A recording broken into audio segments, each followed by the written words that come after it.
Great. I am so happy to see so many familiar faces today, and maybe even a few new ones.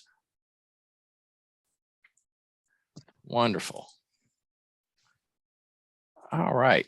So for those of you that are just joining us for the first time today, let me tell you a little bit about us. We're the Chicago Archaeological Society. And from oral tradition, I understand we started meeting way back in the 1920s when archaeology was still fairly new. One of the notable members from the 1940s, from what I understand, was Harriet Smith. She was one of the first female archaeologists in the whole country and did some of the large-scale excavations at Cahokia Mounds. By at least the 1960s, we were using the name, the Chicago Archaeological Society, and our mission for the study of the existence of man was established. Sometime after 1969, we joined the IAAA, the Illinois Association for the Advancement of Archaeology. And at this point, our mission was further expanded to unite all persons interested in the archaeology of Illinois, amateurs, professional students, and educators. Now we've reached a more digital age where we've gone from just having in-person meetings to also having meetings on the web. So going into this new century of ours. And if you'd like to find out more, please go to chicagoarchaeologicalsociety.com. You can find out more information there. You could also email us for more information, info@chicagoarchaeology.org. And when you become a member of the Chicago Archaeological Society, you also become a member of the Illinois Association for the Advancement of Archaeology. So as one of our members, you get the Codex, a monthly newsletter about the meetings that we have, events that we have, and archaeological news. You also, as a member of the Illinois Association for the Advancement of Archaeology, get their periodic magazines that they publish that have wonderful information about the archaeology that's going on in the state of Illinois, and sometimes an occasional poster with artifacts. Great work being done over there. So hopefully, if you're not already a member, I hope you join. If you are a member, I hope that you renew your membership. Actually, right now is the time of year where we renew our memberships. And might I add, we do have some positions on the board that are opening up. So if you want to get more involved than you already are, please let us know. You can send an email to info@chicagoarchaeology.org if you're interested in participating further on the board or in some other capacity. But now, let's see. I would like to say, thank you for your support of the members, because if it wasn't for you, we wouldn't be here today. So thank you thank you also to the board for your ongoing support and, contributing the most valuable thing that you have, which is time. All right. So, last month, we had Dr. Charles Beaker, and we're discussing the aspects of Indiana University's Center for Underwater Science and Archaeology projects. Fascinating subject. And next month, we're going to have Dr. Morag Kersel Potts from the City of Sin, the consequences of buying Holy Land antiquities. So that'll be January 30th. We come back at 3:30. So that's next month, next year. But today we have the honor of having Dr. Marc Zender, how writing came to Northern Yucatán.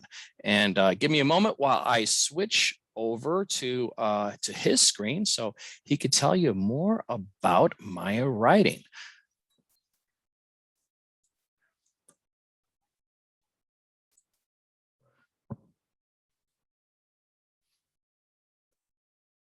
There we go. Can you guys see that? I can. Perfect. Let me just shunt that out of the way so I can see it a little bit more clearly. And I'm going to also hide these floating meeting controls. So please let me know if at any point my sound kicks out. I think we did a good test with Ray. So I think we're all good, but I want to make sure everybody can hear me. Well, let me say, first of all, that it's a real pleasure to speak to all of you here. And I'd really like to thank the board and the Chicago Archaeological Society for the kind invitation to present some of my work on the history and the development of writing in the Maya area and how it relates to other written traditions across Mexico and Guatemala, and what we can infer from this writing. So I find the study of writing fascinating in and of itself, but it also serves as a great proxy for all kinds of other cultural contacts, right? Writing systems have a number of signs that have certain shapes and forms. Those can change over time. Their meanings, the values attached to the forms can change, but we can measure in some of these changes the way different peoples come into contact, who came into contact with whom, and when. And of course, archaeologists are endlessly fascinated with talking about origins and talking about evolutionary developments. And that's what we're going to be talking about in large measure today. And there's no better place to study writing systems and their development in history as a proxy for all kinds of other cultural contexts than Mesoamerica in this part of the world. There are no less than 12 distinct writing systems that are nonetheless all related to each other in various ways. We think that ultimately the 12 different systems, which are all indicated here with respect to their geographical locations, are all descended from an ancient proto-system that doesn't survive anymore. We can see glimpses of it in later descendant traditions, but we don't have it precisely recorded. At the time that writing began, we believe it was in perishable media.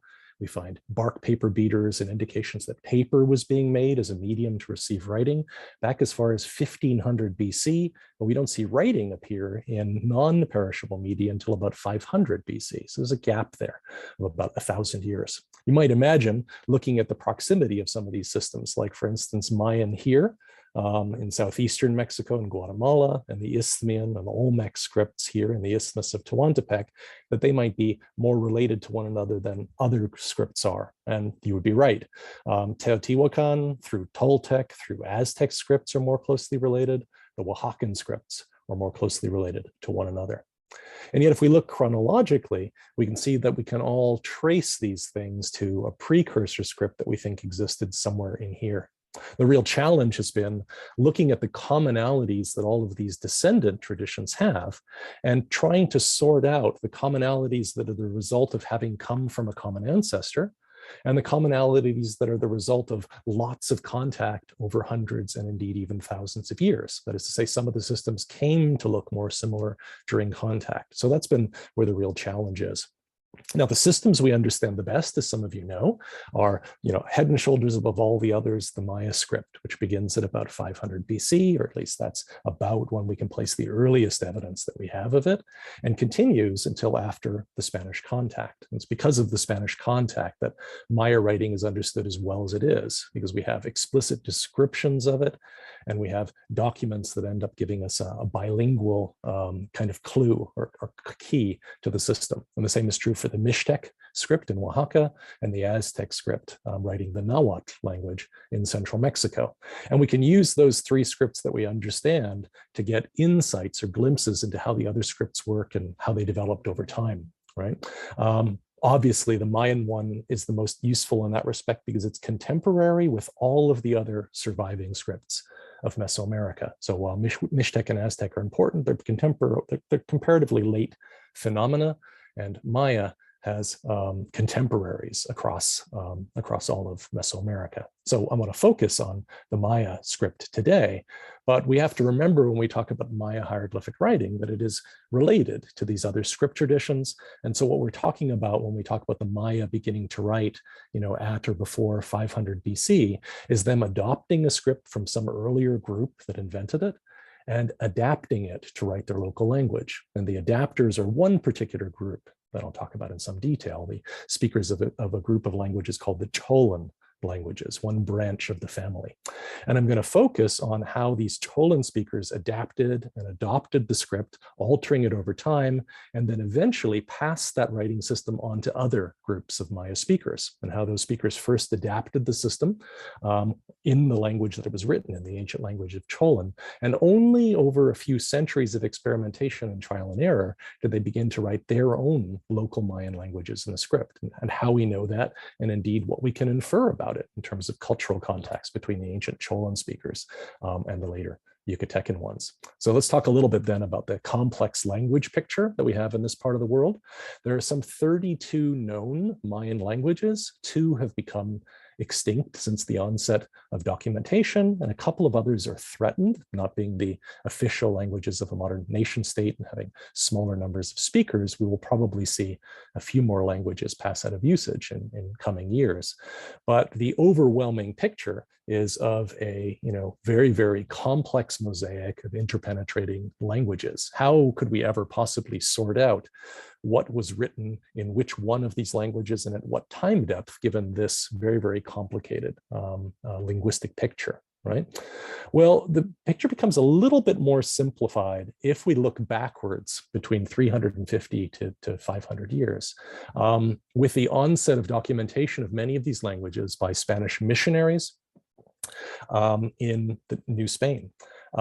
And what we're looking at here is a map that was put together in the 1970s by Peter Matthews for David Kelly's book, Deciphering the Maya Script, which is a fascinating book. It builds on all of these accounts of missionaries and also indeed travelers' accounts from the 17th and 18th centuries, the early settlements in Guatemala and Mexico and British Honduras, which became Belize. And of course, particularly the missionaries were very eager to learn the language well and to be able to communicate the message of proselytization to the indigenous peoples. And so they were very assiduous in recording who was speaking what variant where. So one of the things we can see is that according to the missionaries, the Quechua language, part of the Eastern Mayan branch of the family, Quichean, was spoken here in the foothills, the Piedmont area, right, leading into the hills south of the Petén and Petén proper. Today, we can see that the Quechua are much more widespread. They go all the way up to northern Guatemala, flanking the Lakes District. You can see the Quechua are nowhere near the Lakes District in the 16th and 17th centuries. They're even spoken into southern Belize. We can also see that the Mopan are pretty far south in Belize and into Guatemala, but we find them a little bit further north in northern Belize. The Lacandon, too, are across the river Usumacinta today, but they're not on that side of the river Usumacinta. Indeed, back in the 17th century, Lacandon was just a dialect of Yucatec. It wasn't even a distinct language yet. They'd become more dissimilar for one another in the past 300 years. So indeed, that picture then of a more tightly linked Yucatec and Lacandon and Itzan Mopan are the Yucatecan branch of the family. And we can suggest then that their ancestry is more to the north rather than as far south as has sometimes been supposed historically. Also emerging as of particular importance from these accounts is that one could walk town to town across this broad central region and encounter slightly different dialects of a family of Cholan languages, but not radically distinct shifts in different parts of the family.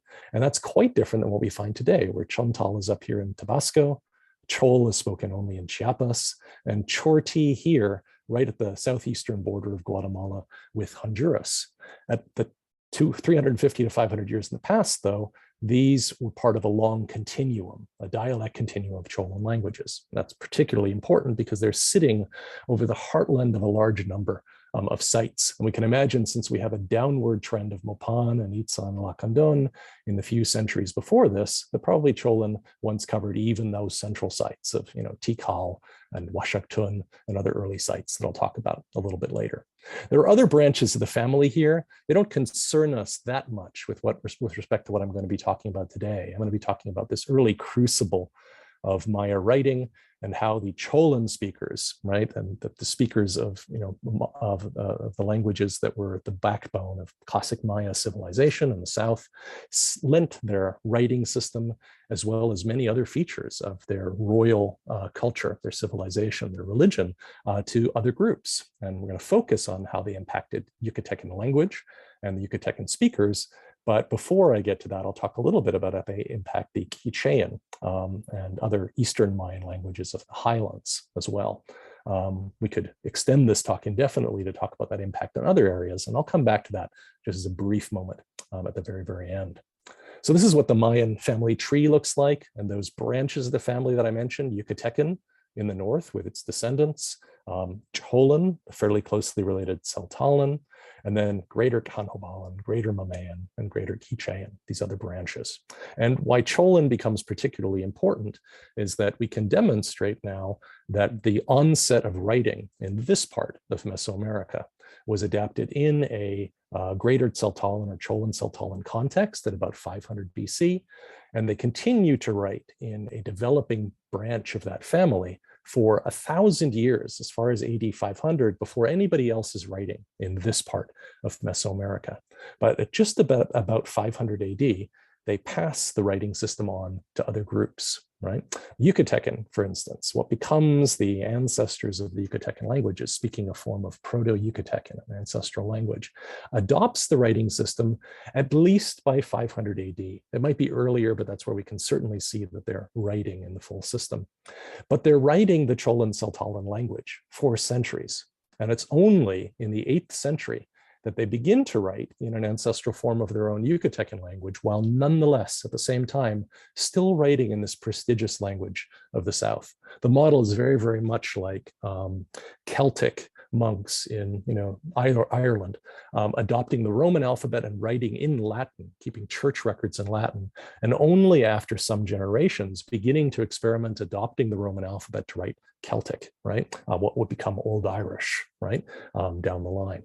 A very, very common model of borrowing a writing system with the language that it's attached to before adapting it to write another language. The Cholan language continues to be written in the southern area until the collapse of Southern Classic civilization between 800 and 1000 AD, happening at slightly different times in different cities in that region. So what we're talking about, and is a fascinating corollary of this aspect of language going along with writing in this way, when it's borrowed and when it comes in contact with other groups, is that we find Maya writing in the far southeastern area at Copan, at Comocalco in the far west, Ekbalam and other sites far off in the north, and it's the same language that's being recorded in it. This is a language that we recognized just a little bit more than 20 years ago was a single prestige language drawing on the linguistic resources of that Cholan family of languages of the southern region. Houston et al. Write in 2000, the classic Mayan inscriptions composed in the 6th centuries between about AD 250 and 850 convey a single coherent prestige language, ancestral to the so-called Eastern Cholan languages, the historically attested Cholti language, now extinct, and its descendant, modern Chorti. And the evidence from this, which has only continued to grow in the 21 years since this proposal was still made, spans all of the major categories you would expect it to in order to identify a language in a writing system. It spans the grammar, right? The term is the morphology. That is to say, the kind of endings and infixes and other grammatical nuances that derive forms or inflect forms for the grammar can be best explained within that Cholan family, and particularly on the way to the Eastern Cholan group, since the system was in use for several hundred years. The phonology or sound system is another clear indication. Remember, we're talking about centuries of usage, so during the life of the writing system, the languages change their long a mid-front vowel and their long o, a mid-back vowel, by raising them to e, a high front vowel, and u, a high back vowel. They underwent palatalization of k to ch and k to ch, a glottalized form, very, very common in these languages. Long vowels shortened, J's turned to H's, and H's were driven to disappear from the language. And we can track all of these things. And when we see other groups that are, in areas with early other ancestral languages showing this morphology and showing this phonology, we have to infer that they've adopted the script with this foreign prestige language. The evidence even spans the origin of the writing system itself. There's a process that's very widespread in the world's writing systems called acrophony, where inventing your phonetic signs, your signs used just for sound, right?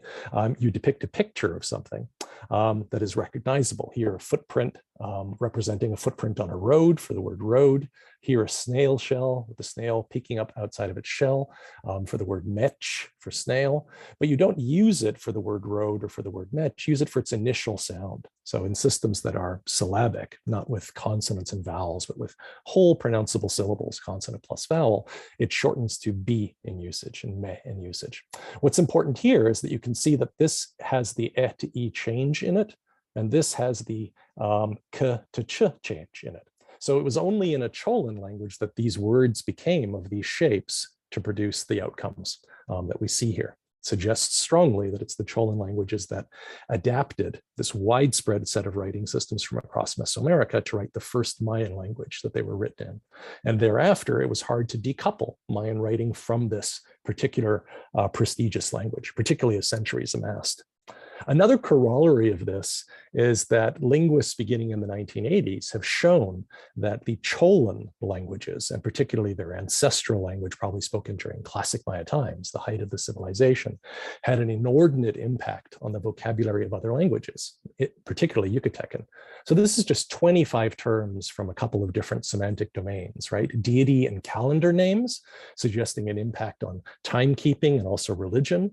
Animals and plants and trees, probably indicating contact in marketplaces where trade and exchange were taking place, and also tools and implements.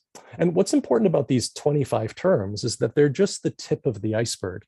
They encode these sound changes I was mentioning on the preceding slide, like k to ch, and loss of long vowels and other features like that, that let us know for certain that when we encounter these words in the Yucatecan languages of today, that they have them only by virtue of having been in contact with the classic Cholan speakers, like chach, the word for rain god and rain, which is clearly borrowed from the language to the south. Their own native word had an initial K, and indeed they retain it, but only for calendrical terminology, indigenous terminology. There's terms for day names, terms for other gods, and many more besides.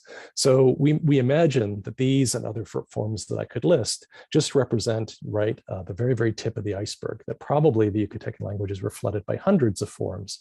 Not all of them have the right sound changes for us to recognize that they come from Cholan, but that's still most likely where their origin was. Now, obviously, no widespread prestige language, written in these hieroglyphs is going to have sprung up overnight, right? It's not likely that groups in Copan and Comalcalco and Micbalam, for no particular reason, would just suddenly decide to all be writing the same and in the same language, right? In terms of talking about origins, we can seek their origin in the center of this distribution, where we find the earliest Maya writing in what we call the late pre-classic period, broadly between 400 BC and 100 AD. And it's in this tight zone of the northeastern Petén where we find these early indications of Maya writing. And we can trace the development of what becomes this prestige language from there. So at San Bartolo, which I dare say some of you have heard about, a wonderfully preserved mural program, and successively older phases of this mural program, albeit much more damaged, have been recovered. Some of them going back to anywhere between 400 and 200 BC. 300 BC is kind of a ballpark, up to about 100 BC with this large program that survived. So looking at that older fragment first, this is just a block that literally came from a mural program dating as far back as perhaps 400 BC with a short inscription on it. At this time depth, there's not a lot we can read, and the portions we can read are not so phonetically precise that we can use them to fingerprint a specific language. But we'll see that evidence comes along in very, very short order. This is from the west wall of that later mural program, so dating back to about 100 BC. And what we're looking at here is part of a mythological narrative of the maize god and his resurrection from the turtle earth. So he's here drumming with antlers on a turtle shell that he's wearing, but he's also inside a great turtle. You can see the head of the turtle here, and the turtle is floating in primordial waters. The drum will summon thunder sounds and break open the shell and free him. And this is how corn gets on the surface world. He's in dialogue here with the deity of standing water or surface water, the deity of springs and creeks and rivers, the Huitz being, and also with the deity of atmospheric water, Chach. This is the storm god or thunder god. I've mentioned his name already. Chach is an onomatopoetic name. It sort of sounds like what it is, the roll of thunder in the hills. There's a couple of diagnostic elements here to catch, that he's got a jade or sometimes spondylus shell ear spool, and he has a thunderhead, kind of stylized craggy set of clouds over his head that are some of the key diagnostics. So this is a key figure that we know his name was Chach, and this is the origin of this being that ends up being spread as a kind of a religious cult to other parts of Mesoamerica. Broadly contemporary with this, we have a stela, El Mirador Stela 2, the great site of El Mirador. The topics at this time depth are not earthly kings, but another god. So maybe you can make out that here we're looking at that jade ear spool, that thunderhead. There's the eye and nose and the upper jaw of a being that has a great serpent inside its mouth. So that's Chach looking down at this text. And there's a short inscription here, which for all that it's damaged, nonetheless speaks volumes to us about the presence of one particular branch of Mayan languages as being responsible for these inscriptions and their attendant art and religion. And that's that we can just make out here one of the very, very common day signs, the day sign that we usually call Imish, based on what it was called in the 16th century in Northern Yucatán. But it has a prefix or superfix here, which is the glyph Nal. And only one of the Mayan languages in the lowlands that we know of had the word Nalchan for that day name. And that was the Cholan languages. So this was pointed out some time ago by John Justison. And it's a very, very nice key piece of evidence back more than 2,000 years ago now.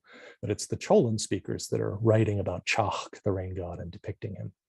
We also have these massive masks, we call them, but it's a bit of a misnomer. These are these massive, monumental stucco carvings flanking either side of a doorway, meters high and wide, that depict faces of gods looking out from temples, almost as if the temples themselves are the bodies of the deities. This was one that was excavated by my colleague here at Tulane, Francisco Stradabelli, on the Proyecto Arqueológico Homul. And maybe you can make out that we're looking here again at the massive ear spool. In this case, it's a spondylus shell and that thunderhead over the eye. Fascinatingly, the eye is crying. And also we have teardrops or rain falling from the spondylus shell as well. So very, very clearly the storm god, the thunder god. And indeed, out of his mouth comes the widespread early symbol for black thunderclouds. Right? So this is the storm god for certain. And we find him on colored murals. We find him on monuments. We find him on these elaborate stucco masks, right? So we have Cholan writing in the center at this early time depth. And I'd like to, before getting to Yucatan, talk a little bit about the derivation of that into the southern region. There was a time period when what we call these Pacific littoral sites like Kaminalhuyu and Isapa and other sites in that area were thought to have some of the oldest Maya writing, dating back as much as 400 BC or 300 BC. But recent work with the radiocarbon sequences from these sites, the ceramics, and particularly connections to the dated remains of materials in the central Petén, like that at the recently discovered murals of San Bartolo, has allowed Takeshi Inomata and Lucia Henderson and others to redate most of these monumental programs and inscriptions at these sites to as late as 100 BC up to AD 50. So considerably later than the early advent of writing in this central area. Here's a great example of this. A monument that we once thought dated considerably earlier than what we see in the center is now considerably later than some of these central pieces. And moreover, very, very clearly has derivative iconography and writing from what we find further to the north. So the text here, again, can't be fully read. We have a lot of logograms here that we can't be certain of what their phonetic value was, but there's just enough to fingerprint the language that's here. And it's not, as we might have suspected, an ancestor of the Eastern Mayan or Quichean languages spoken in this region today, but rather it's linked to these languages to the north, the Cholan family of languages. It was David Stewart who first pointed out that we have here the day name Ten Chikchan, and it's written with the syllable chi, with that sound value. This is important because that is Cholan palatalization, the k to ch change. This fingerprints the language that's responsible here. Now, the way the calendar works is that 4 days earlier than 10 Chikchan would be 6 Imish. And maybe you can make out that same sign we saw before with the same superfix. So Nalchan, very, very clearly Cholan. And work with some of the other spellings and complements here by David Mora-Marin in more recent years has also supported the idea that we're effectively looking at a Cholan inscription here, rather than as might have been expected, a Quichean or another branch of Mayan. We also have a very, very elaborate opening day name here. This begins the inscription that we just looked at. It's the number 8 and the day sign Muluk, but it's in this cartouche, which represents a big bloody print, and it's dripping blood. And we can trace the origins of that iconography very, very clearly to these early inscriptions that we have to the north in San Bartolo. So these are two examples that come from painted texts from the walls of that mural program that I showed you at San Bartolo. We find them here, as we just saw at Kamiahuyu in Stilo 10, and also far off in the northwest on Haina Island, just off the coast of Campeche. So very, very widespread, as several scholars have pointed out, and a clear indication of the spread of the writing system from the center, right, enshrined here in very, very colorful images representing the blood that then gets carved in the other contexts. And later on, this cartouche for day signs simplifies radically, and we lose track of the fact that it represents dripping blood. It just becomes something that has little swirls and scrolls, but that's its actual origin. And along with the writing, attendant to the language that it was used to record it, comes the religious practices and beliefs of the people from the central Petén as well. So here on Isapa Stela 1, broadly contemporary with Kaminahuyu monument we just looked at, Stela 10, is a depiction of Chach, the rain god, the storm god. He has here the same ear spool, that same sort of thunderhead above his crannied brow. He's catching fish and depositing them in a creel, a fish catcher that he has on his back. And he's here in a watery environment with fish swimming in the waters. So that iconography is very widespread. We find it in the central region like Huachatun and Calakmul, San Bartolo, as I just showed you, but we also find it in far-flung regions to the south, like Kaminahuyu and Isapa, as we see here. Right. And as we'll see, we also find it slightly later still in Northern Yucatán, which suggests that the writing, the art, and the ritual culture, religious beliefs that were associated with the writers and speakers of the Cholan languages moved with these things to the north. So moving up to the north, there's a few sites I'd like to talk about in chronological order to start with. We'll start with the early, precociously early Loltun cave reliefs. Although they're early for this region, the very, very end of the pre-classic at about 100 AD, note that there's something like, 150 to 200 years earlier than the derivation from the central Petén that we have in the Pacific littoral, and still a couple of centuries earlier still, the origins of this art and writing in the central Petén. And then I'd like to talk about early classic, moving up through middle and late classic texts at a few other sites that I haven't shown here in this sort of northwestern corner of Yucatan. So there's the modern states of Yucatan and the northern part of Campeche in the Yucatan Peninsula. So starting with Loltun, this doesn't look like much at first glance. It's not just a cruddy photo. It's my photo, so I can disparage the photographer. But it's more than that. You can see that this upper projecting face of rock extends a few inches above the other one. It means that some of this ends up falling in shadow. It's very, very uneven. All of this is replete with iconography and even a short text that we find here. Thankfully, it's a little bit clearer in this fine rubbing that was done by Velázquez some years ago. And we can see that we're looking at a figure who's holding a kind of a spiked weapon here. There's a short text beside him. And there's very, very elaborate iconography, which is difficult to piece out even in the rubbing. The text also isn't terribly clear. A recent sketch done by my colleague, Alex Dukovinin, makes things a little bit clearer. We're looking here already at the day sign cartouche, lacking all of those bloody implements and other features. It's considerably later than what we've seen before. So it's the day 3 monkey, it seems, but probably not a calendrical date so much as the name of a figure who's then called the Mam, an ancestral being, and several names and titles. Most of these are logographic or not very clearly phonetic, and so we can't use them to fingerprint the language. We can't say whether it's ancestral to the Yucatecan languages that eventually come to dominate this region, or whether it's already reflecting Cholan language from the area to the south. We'll have to wait a little while for some later monuments to say that. But the iconography is another matter. Although it's difficult to see at first blush, if I pick out some of the colors, we can see that that is an elaborate head of the god Chach. We're looking at his jade ear spool, the thunderhead above his crannied brow. He's crying out tears, the source of rain. Out of both his nostril and his mouth come snakes that represent lightning and thunder and atmospheric phenomena. And so Chach, the Cholan god of thunder, is already here. We may well imagine that Yucatecan languages had borrowed that word as long ago as 2,000 years, right? Present, particularly in this particular zone, right? Where we can start to say for certain that we're looking at Cholan linguistic features is not until a couple of centuries pass. So we do have a couple of very, very late pre-classic, proto-classic, and early classic inscriptions and scattered finds across northern Yucatan, but none of them are specific. None of them are clear as to which language is represented in the writing system. So here, with an opening long count that types a date for us in the late 5th century, we have a series of lintels at the site of Oxquintoc that were first described by Alfonso Lacadena, where we can start to see some of these signature features of the Cholan language. So, for instance, we have the word tun. This says that it was erected his lintel stone, and the term for stone is tun, right? The word for house is atot, possessed with the prevocalic possessive y. So these are all Cholan features. The O having become an U, which only happens in Cholan languages to give us tun. A retention of a disharmonic atot is the word for house. Much later here in this zone, all of the Yucatecan languages will have a word for house, which is otoch.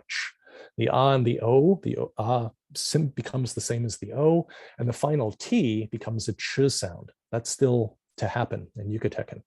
So this is either very early or it's Cholan, and the final T indicates that it's most likely a Cholan word. So in the 5th century, at least, they might have already been writing several centuries, right, since the arrival of this foreign iconography, but certainly at least by the 5th century, we can say that they're writing in northern Yucatan, and they're writing this prestige language from the south. If I move forward about 150 years, just a little bit south to the site of Etzna, in Campeche, we can see a monument here where we have an opening phrase that is actually self-referential. It describes the erection of this stone, of this monument itself, in the form tzachpach tun. What's important here is not only the word tun still being present, right, reflecting the Cholan feature of u, but also the way the passive is formed doesn't make sense in any of the Yucatecan languages and what must be their ancestor. The only place this makes sense is in the grammar that we know of from the eastern branch of the Cholan languages. So by the 7th century, at least, that seems to be the major language, the one that's doing the instruction of the scribes here in northern Yucatan. Let me move forward again about another 2 centuries. This is a remarkably carved human bone that comes from a tomb at Tz'ibilchaltun in northern Yucatan. Tz'ibilchaltun is an archaeological site. Some of you may have visited it. That's just north of Mérida, right? So in the northwestern core of the Yucatan Peninsula. We know from evidence I'll show you on the next slide that this dates to about 790 because of the name that's on it, even though there's no calendrics here. But the name that's given to us is Uk'u Chan Chach. Chach cries in the sky. This is a very, very common pattern called a verbal deity name. So kings in the south, starting already in the early classic period, took names that involved aspects of the gods Chach and Kawil and Yopat and other important deities of the south. And those became the royal names. Kings on their accession day became the Chach who does such and such in the sky, or the Kawil who lights the sky up with fire, or so on.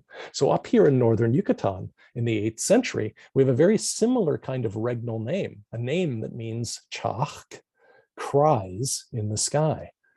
But what's also fascinating about it is that it has a grammatical structure and a phonological shape that indicates Cholan languages. Chan is the Cholan word for sky, not Ka'an as it is in the north.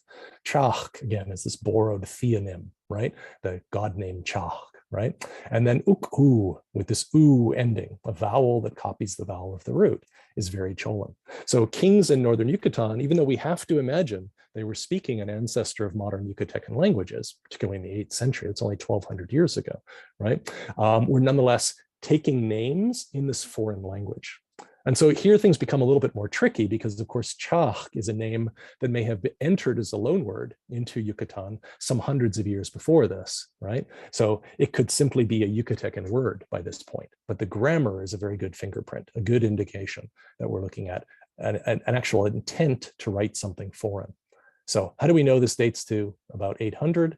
Well, it's because of this monument. Originally, Stela 19, but a smaller piece from the bottom that broke off from the base was recently discovered, drawn by Alexander Voss, who recognized that it gives us the date that lets us date this. So we get the same name again, Uk'u Chan Chach, with the same titles. And then the date here is 11 Ahau, which is the period ending in the year 700 90. So quite clearly, just about the 8th century. So let's pop forward again.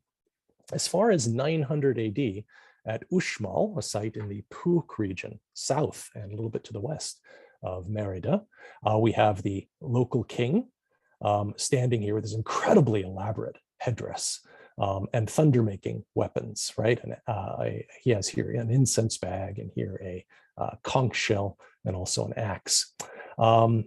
His royal name is Kakpul Chan Chak, where once again, we have that palatalization feature, and they've left off the verbal suffix on the verb, a pretty common pattern when you have a logogram. So we can't tell whether it would have had a Cholan suffix, but the shape of Chan and Chak are enough here to do it. Whereas Chak could be a borrowed god name here for some centuries already. Chan for sky never entered the Yucatecan language. So it's part of this theonym, this god name associated with the king. So skip forward 100 more years at Chichen Itza, on what's called the Osario, the high priest's grave, we have an inscription that is once again, Tzachbachtun, just as we saw earlier at Calonquin, with a Cholan passive and that vowel raising in the word for tun. So let's keep going. We're at 1,000 years, 500 years of writing in Northern Yucatan, and they're still writing a foreign language, a language from the south. Right? This gets us all the way up to the codices. And I'm just going to let the Dresden Codex, which is also Roy's background, some of you probably noticed, right? This codex, probably from the late 13th, early 14th century AD, survives in Dresden at the Royal Saxon Library. And it has very, very clear examples of Cholan verbal morphology and Cholan phonology. So Tsutsui Winikab, the Katun ended. And here, Yuklach Kab, Yuklach Chen, the earth shook, the caves shook. Both of these endings, the middle voice ending on the verb, the affective verb meant to qualify verbs that have a strong emotional or resonant kind of sense, like an earthquake, right? With lots of sound and shaking and noise, right?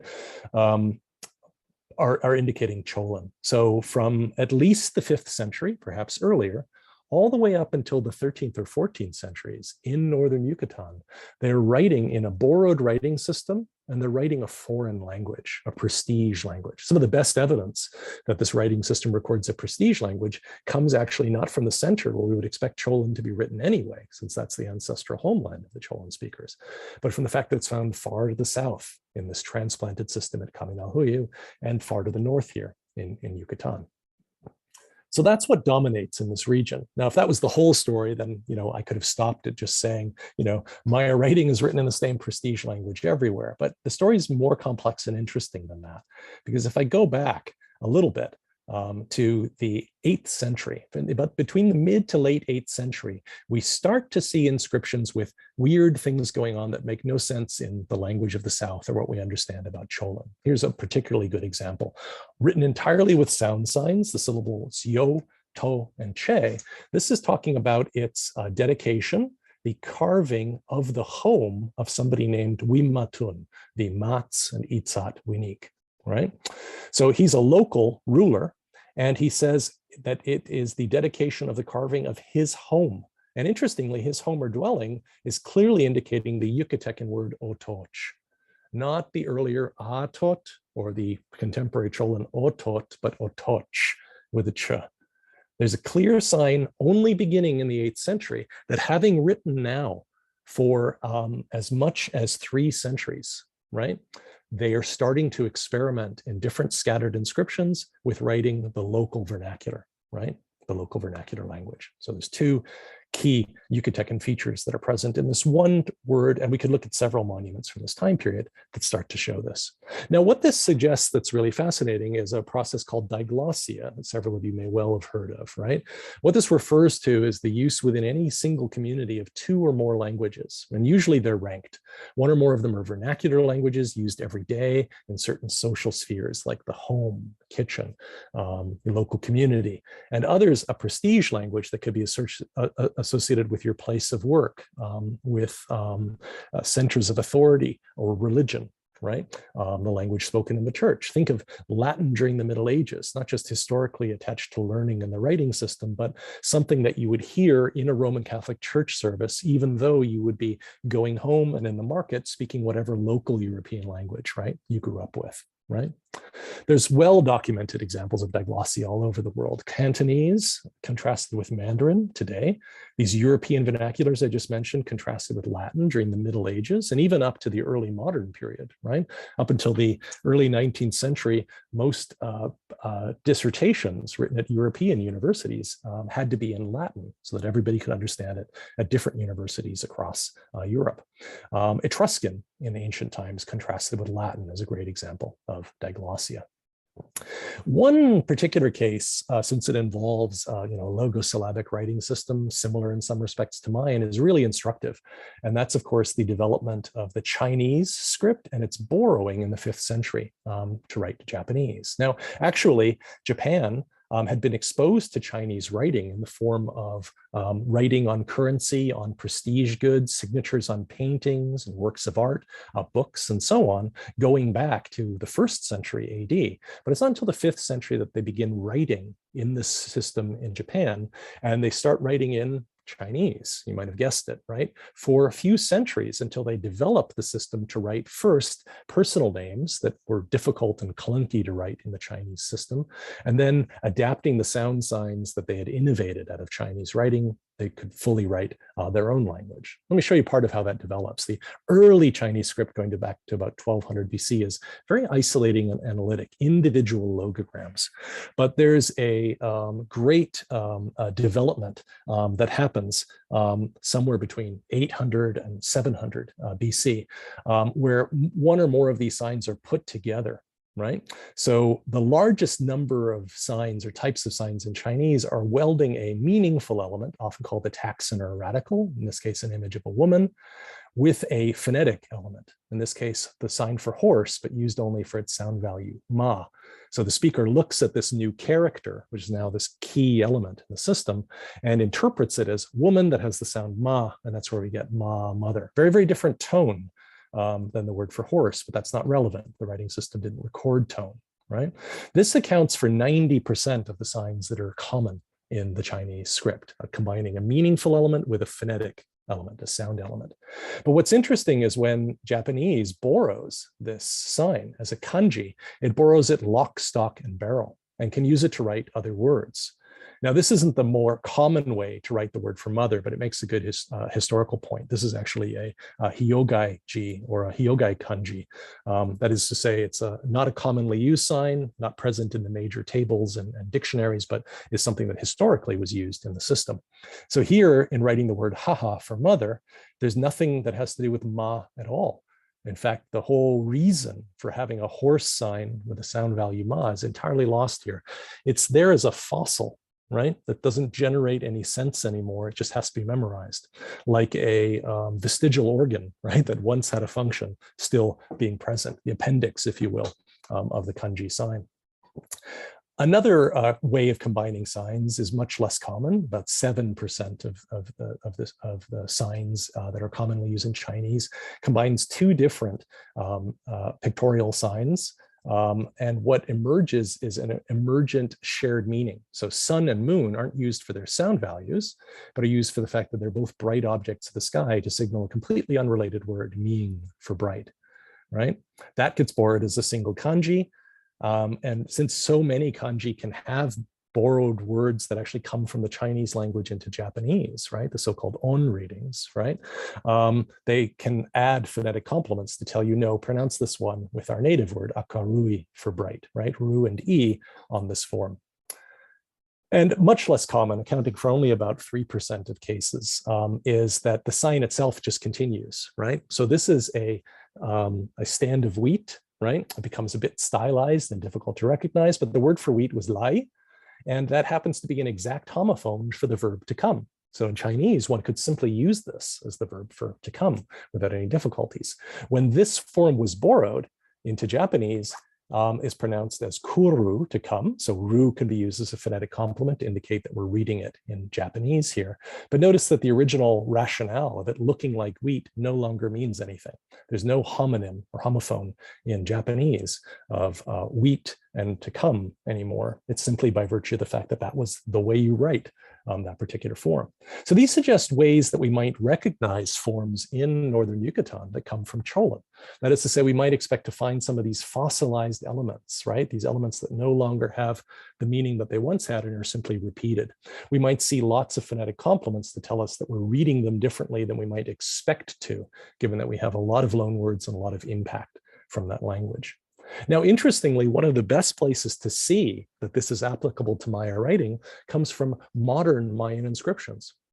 Beginning in the 1980s and 1990s, several scholars like Linda Scheele from the University of Texas and Nikolai Gruber from the University of Bonn in Germany began leading workshops in Maya hieroglyphic writing for Maya speakers coming from all of those different Mayan languages.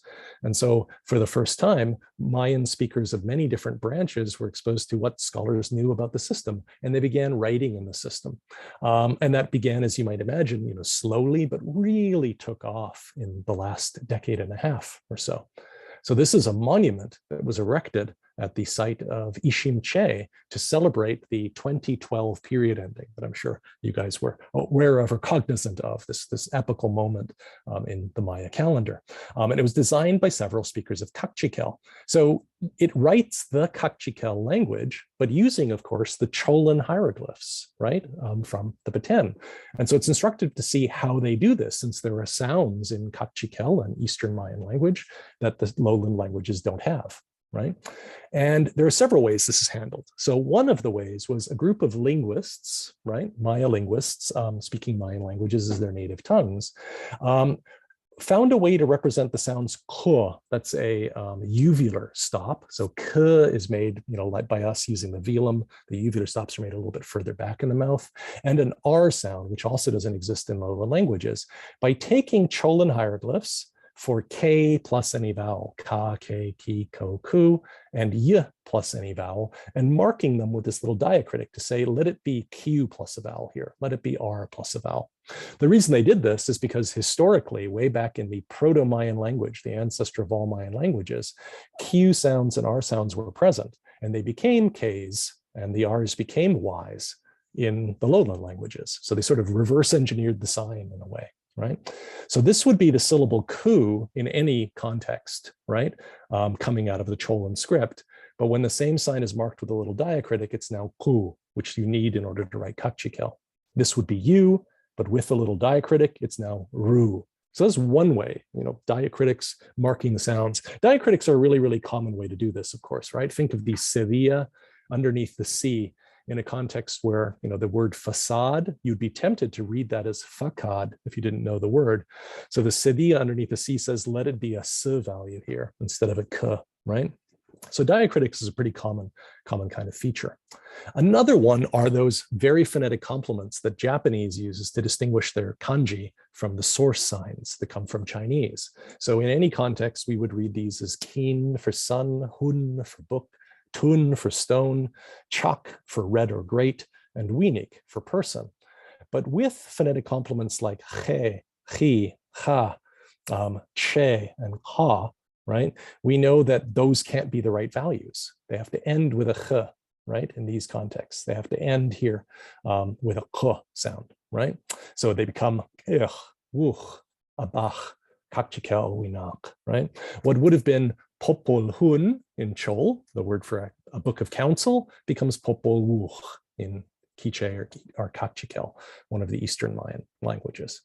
So what's fascinating is that we can see precisely this pattern way back in the past as well, when the Yucatecan speakers must have been faced with precisely the same quandary, right? They loved this writing system of the South. They've been writing in it for a few centuries. They started to want to write their own names and their own histories and write their own language. And so how did they do it? Right? Well, in strikingly similar ways. Now, interestingly, we see the clearest example of this in a book that we have from the 16th century.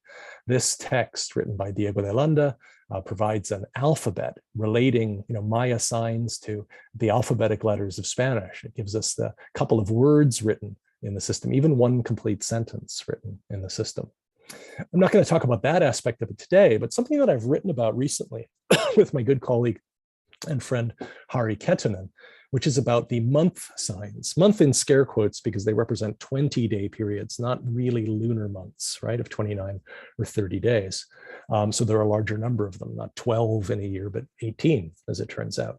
And there's a stretch of pages in this early manuscript that actually gives us day by day the day signs in the calendar, and every 20 days gives us the month that's associated. Now, what's fascinating about these month names is that they're by and large written the way people have always written the month signs in the South, right? Where the writing system was invented and elaborated and adapted over years. But there's a few extra elements hanging off of several of them that until recently we didn't fully understand. So this gives you a good example. This is that first month that I showed you, the month called Pop in the North. And this is the way it would be written for hundreds of years in the South. This one, in fact, goes back to the 8th century. And this, again, is from the 16th, right? So the elements here in the month are Kan, Hal, and Wa to spell the name Kanhalau.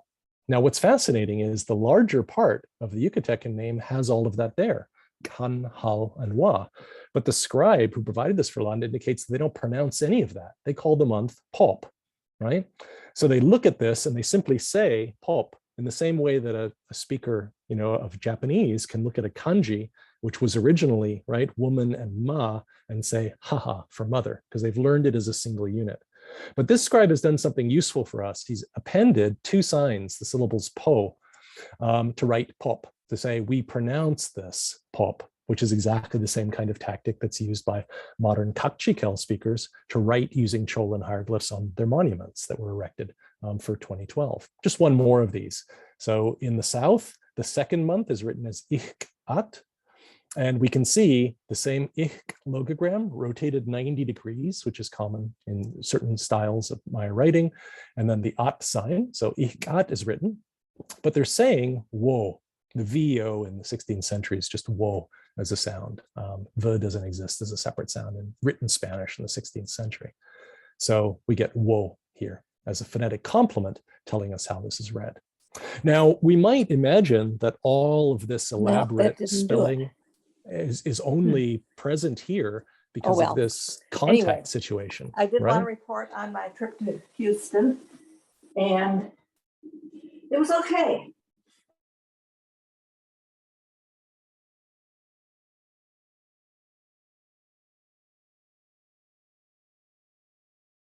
Sorry, there we go. Can everybody hear me now? There we go. So yes. This 16th century context, however, is a very, very late one, right? In terms of explaining the writing. We can go back, though, to that 8th century period of time, right? When we get a lot of writing in the zone. And here I'd like to move just quickly to Chichen Itza and Ekbalam in the north to show you how long-lived this tradition is. And I'm going to look at just two buildings here, the monjas, or the nunnery, and the Casa Colorada, or the Red House, right? So in the monjas complex, here in a beautiful reconstruction by Tatiana Proskuryakov, an earlier phase of the structure that you can see here up on top had multiple doorways. You can see a couple of them, but they continued along here and were eventually covered over by this stairway. So there were actually 7 different doorways, 2 on each face and 5 in the front, and each of them was spanned by a lintel. And in fact, the 5 doorways facing forwards all had exactly the same hieroglyphic date carved on them.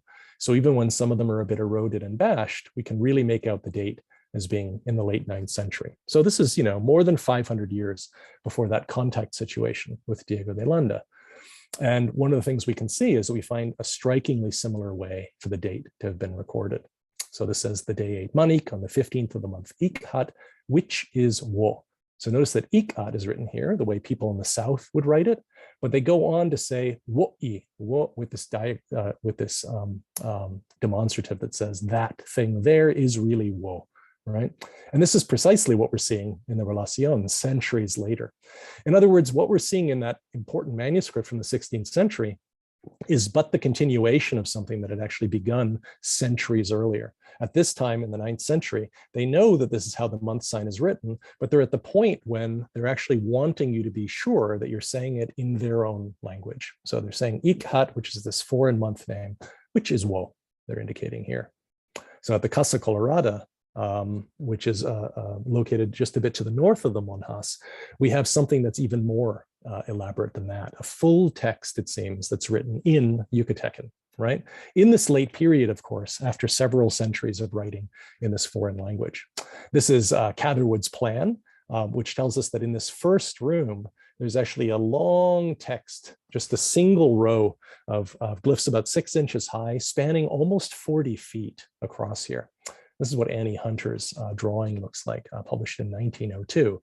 So this isn't, several rows, but one long row just broken up like this to make it easier to print. So very, very lengthy text. And we can look at it in some detail. Now, we have continuation of some patterns that go back to this important cultural contact, right? So for instance, the god who's named here, the fire god who fire is lit for, is named Yash Ukhu Kawil, right?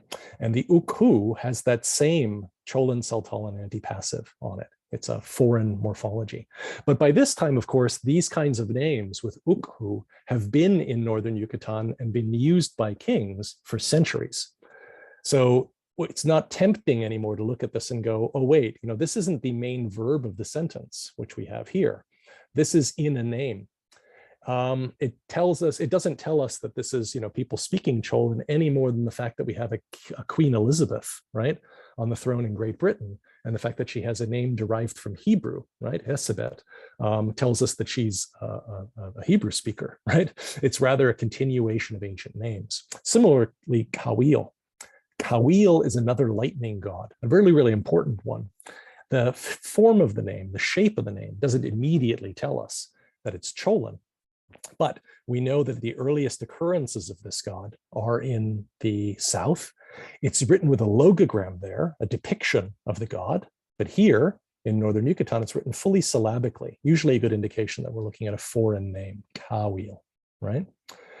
More to the point, in the early classic period, this vase from the central paten depicts Chak, as you can see here, and he's wielding a flame axe, right? It's on fire. It's sort of like his lightning weapon. Think of Thor and his axe or hammer Mjolnir, right? And that axe or hammer is actually Kawil. Kawil is sort of like a personified weapon of the god Chak. So he's a borrowed god. But one thing we'll notice that's fascinating is that the actual running text is in Yucatecan. So a verb that comes up in the next clause is hochbi, and that suffix making a passive, this b suffix, can only be explained in the history of the Yucatecan languages, right? You can see this ab or b suffix that's all present here, and Cholan and Saltalan languages have nothing like this. In other words, the main verb, hochbi, here is in Yucatecan. Similarly here, we have another verb, the antipassive form tsakach, to conjure, and that also makes sense only in Yucatecan. There's several other forms here that could make sense in any of the lowland Mayan languages. And notice that the king, the individual that actually does this drilling for his god, is named Kakupakal Kawil. So again, he has this foreign deity, in his name. But again, that's no more indicative of what language this is written in than the fact that Elizabeth has El in it, which is the Semitic root for God. Right? Kawil is a foreign god name, but it's been used at this point in these types of king names for centuries, right? The living speech, however, seems to be Yucatecan. This is probably one of the key examples, and it was first pointed out by Alfonso La Cadena, where we have several recurrences of these drillings of fire and lighting of temple fires, right? And we have the third one here written with 3 dots for the number 3, the fourth one with 4 dots for the number 4. The number 2 could have been written with 2 dots, but instead they wrote it with the syllable ka. That tells us that they pronounced the word for the number 2 as ka. And that's the Yucatecan form, because the Cholan languages had undergone palatalization to ch very early on, right? So one of the things that's going on at the Casa Colorada is that we have several kings and even deities whose names are derived ultimately from centuries ago from the south. But the running text here, right, in the early 9th century, right, is actually, the late 9th century is in Yucatecan. So it takes some centuries then for them to begin writing, and yet their own writing system and language continues to show earmarks of these foreign influences. So just moving a bit further north to Ekbalam, there's this one important context in a set of buildings associated with the tomb of a late king, Ukip Kanlek Tok, and a mural building, or a structure with this elaborate mural. So this is the image that forms the backdrop of my title slide, right? Really, really elaborate, long, lengthy text first analyzed by Alfonso Lacadena. And it concerns the arrival of a herald of a great king at the site known as Ekbalam. And it was even called Ekbalam anciently, as we know from its hieroglyphs. That king has elaborate titles, and it's his herald is the one who summons what becomes the local king, Ukip Kanlek Tok, all of his names and titles. And then we even have an elaborate scribal signature, indicating that a scribe named Uchakil Kinich is the one that actually made this.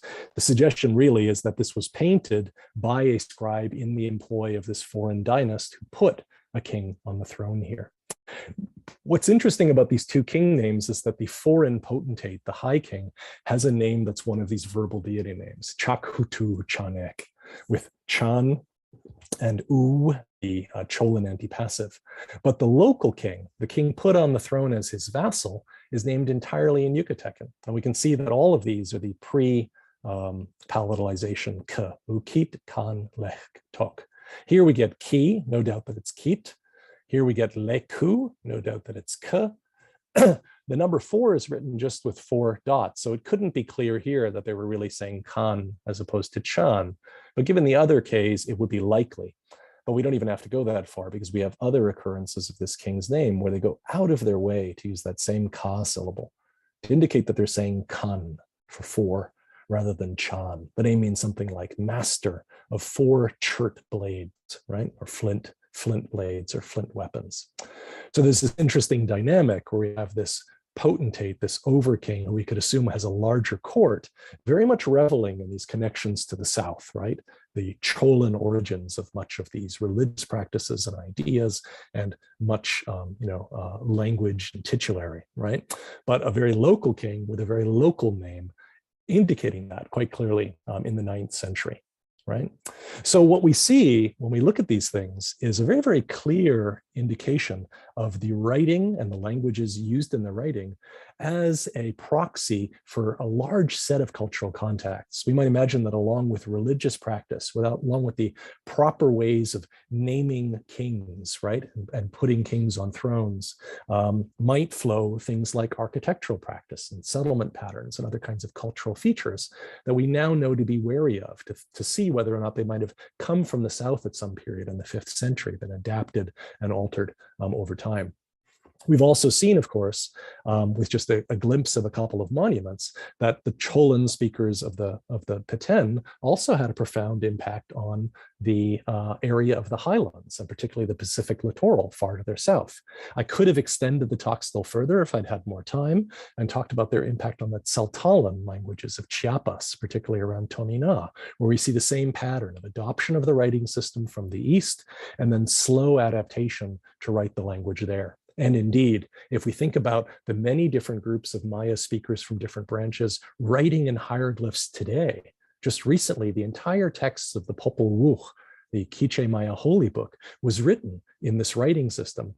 I could have titled this talk Cholan Contributions to Pan-Maya Culture, both anciently to Yucatan, to the Tzeltal region of Chiapas, and to Eastern Mayan highlands, but even continuing into the uses of this important writing system into the contemporary period.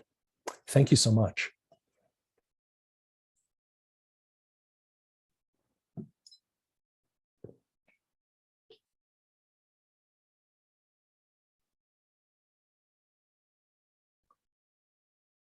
Now, I don't know whether it's your guys' practice to do a question and answer session, but if so, I'll be delighted to take any questions or comments you might have.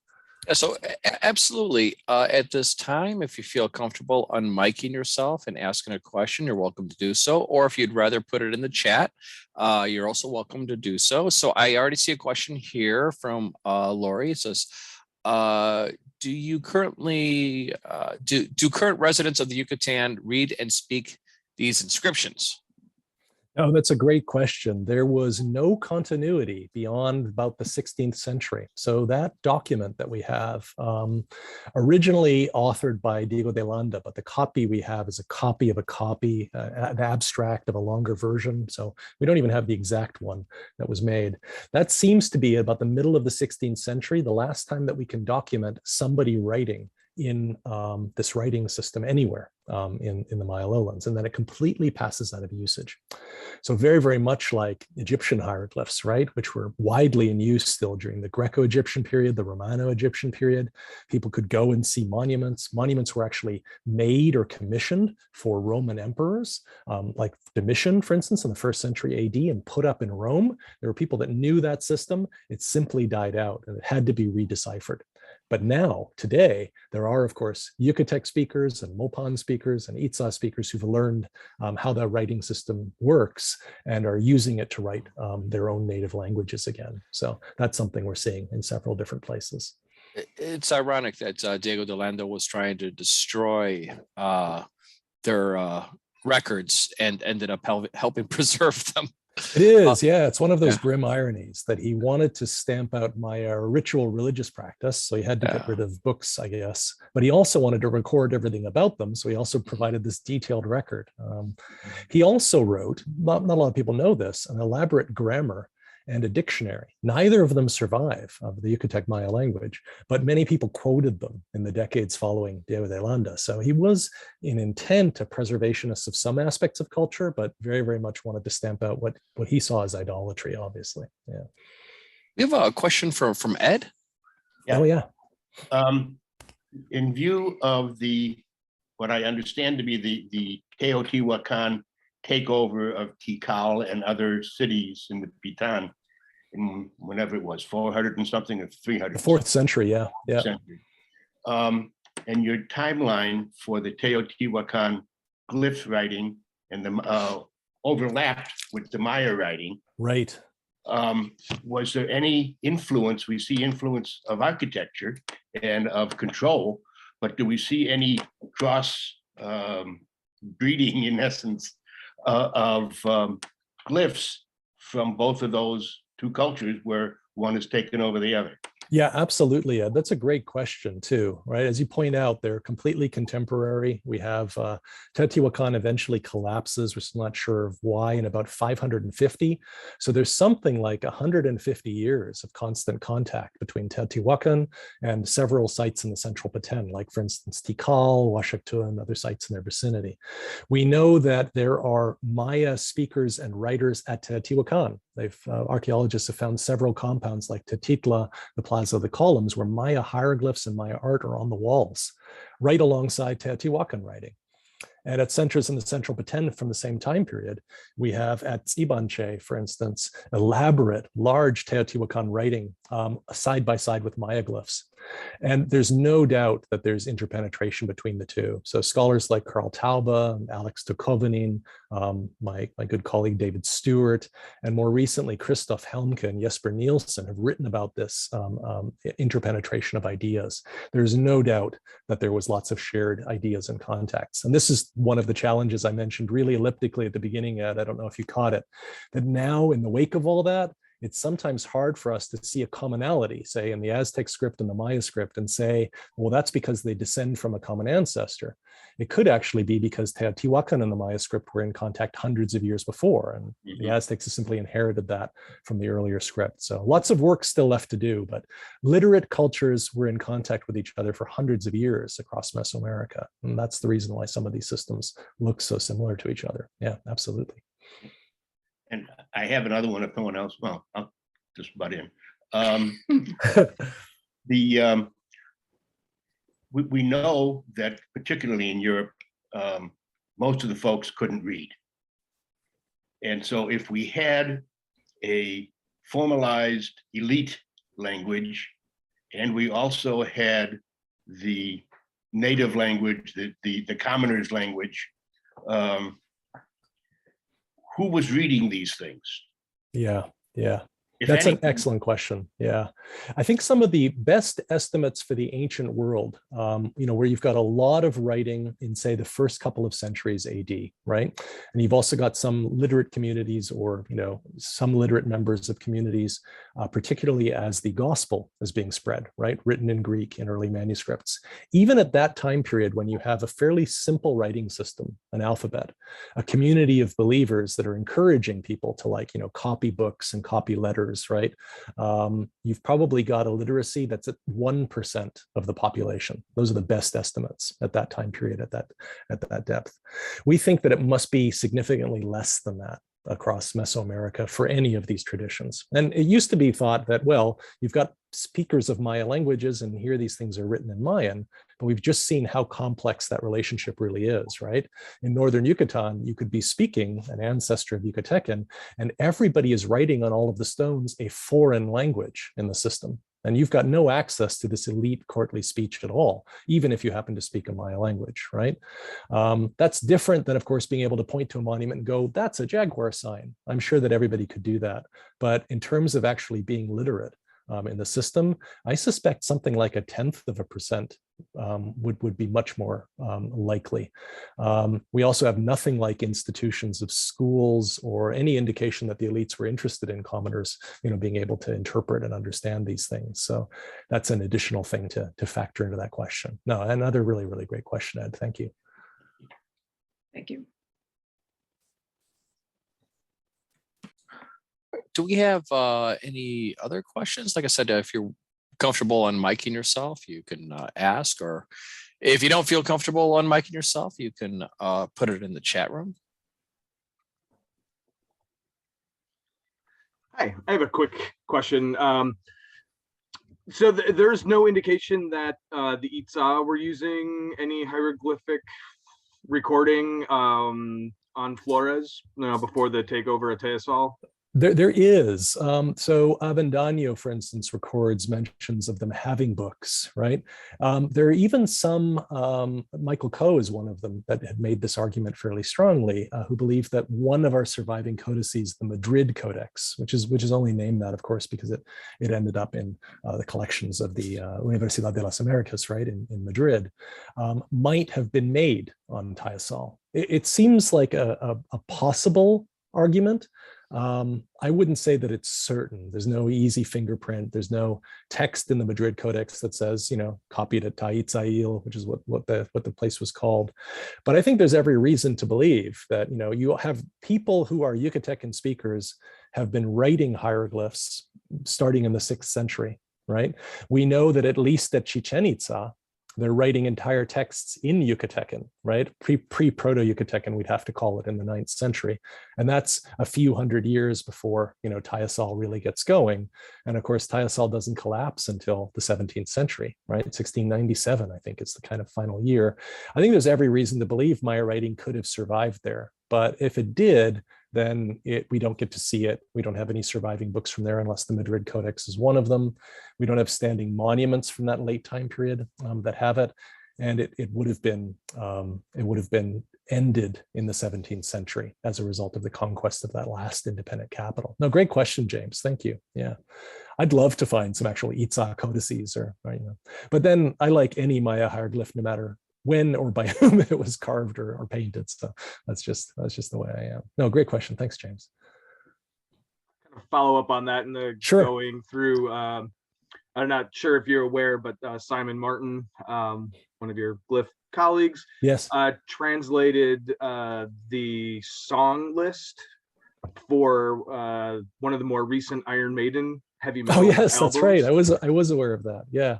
And that was the same thing. Talking to him, he had to translate from English to Spanish to get more syllables, and then from Spanish into hieroglyphs.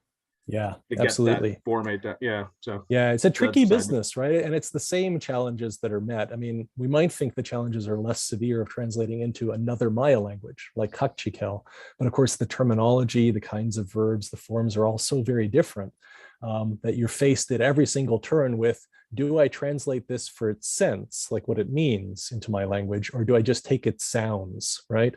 And Simon had to do a kind of similar thing there. that's kind of what I was showing you in those two different ways on the monument, that, you know, even the Kaqchikel speakers had to render the modern forms. So yeah, it's fascinating to see.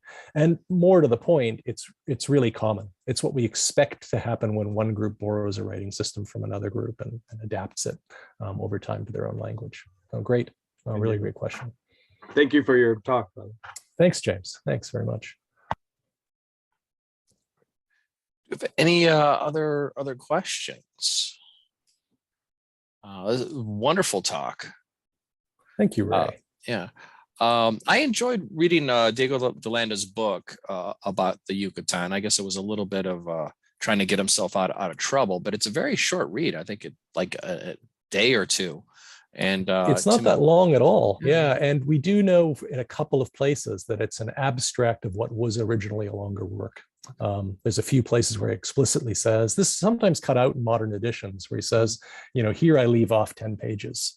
I don't think that makes it into some of the, you know, the Dover edition or the Tauser edition, but it's a really good indication that this was a bigger work. There's still scholars like John Chuchiak and others who are hopeful that the full original text is sitting in, you know, the archives of the Seville or something like that. And given how very, very useful the short version, as you point out, of Landa's work is, finding still other colonial documents that with more details would be immeasurably valuable. Yeah.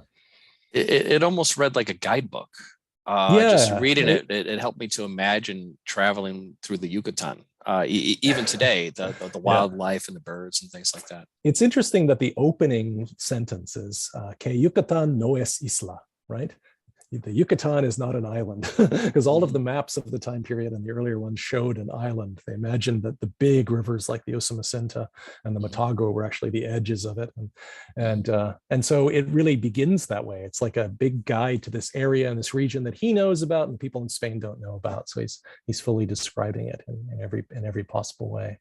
One wishes he'd had more room and that they'd reproduced more of it in the copy we have. Yeah. There is, by the way, for anybody who, you know, the Tauser edition is so long out of print. And as I mentioned, the Dover, which you'll find at used bookstores or, you know, easily on Amazon, is even shorter. More stuff is left out. But there's a great and easily findable translation by Anthony Pagden, which is unique among all of the English translations we have, and being translated directly from the original manuscript, instead of being translated from the modern Spanish translation or translated from the French translation, which has happened with the other ones we have. So Anthony Pagden, P-A-G-D-E-N, really worth looking for, a very readable translation and quite enjoyable. I highly recommend it.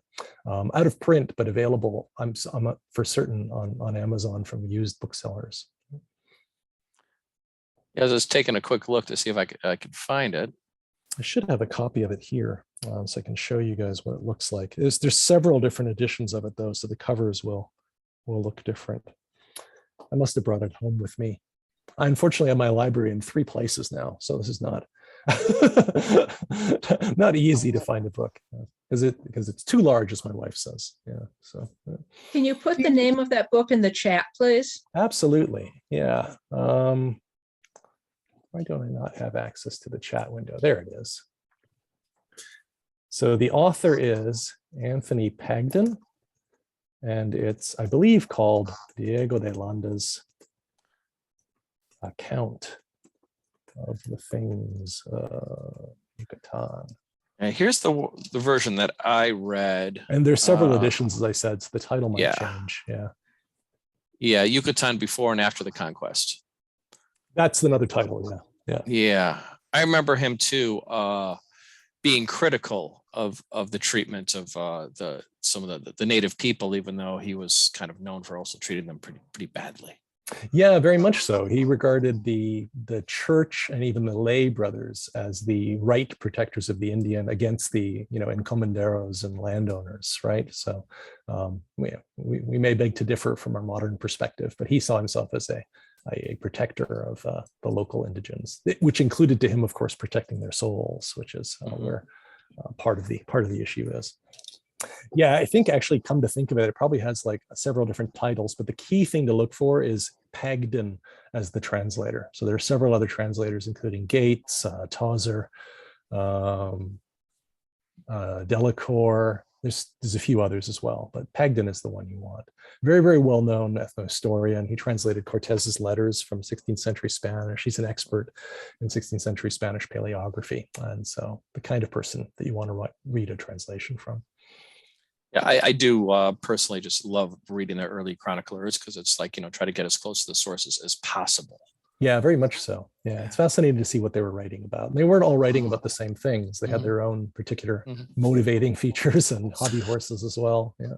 Well, yeah. I mean, it seems like the main audience for many of these was the royalty of Spain, in order to get some favor.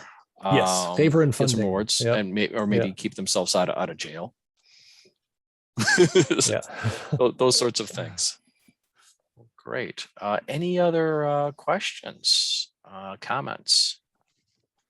And a reminder that next year, January 30th, 2022 at 3:30 on Zoom, we're going to have Pots from the City of Sin, the consequences of buying Holy Land antiquities with Dr.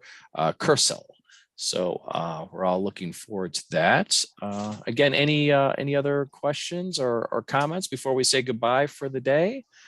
Yes.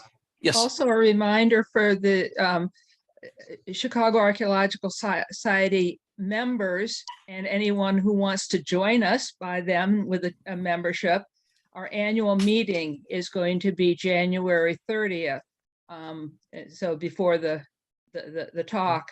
And so be updating you on some of the business of the society. There'll be a vote for board members and officers and some financial information.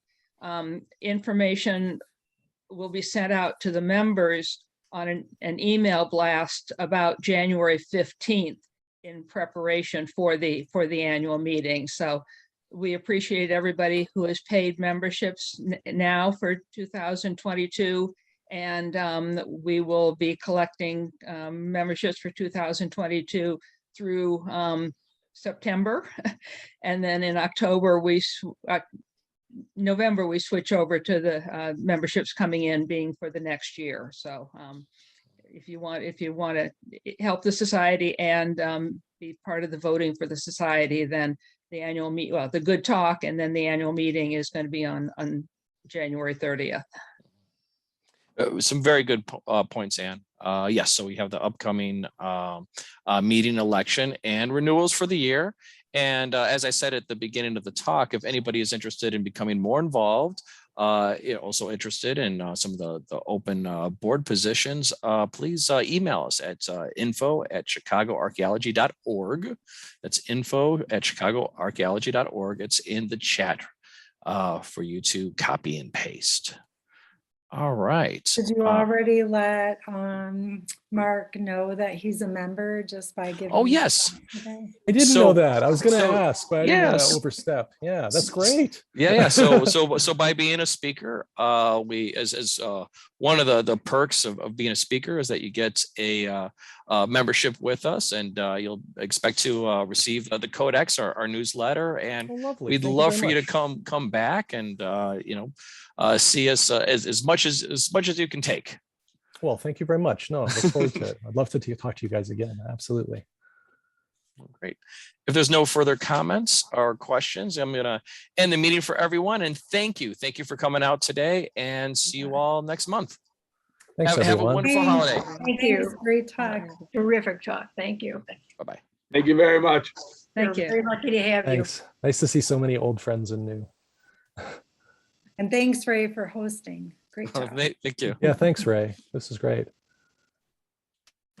See you guys. Bye-bye. Bye. Done.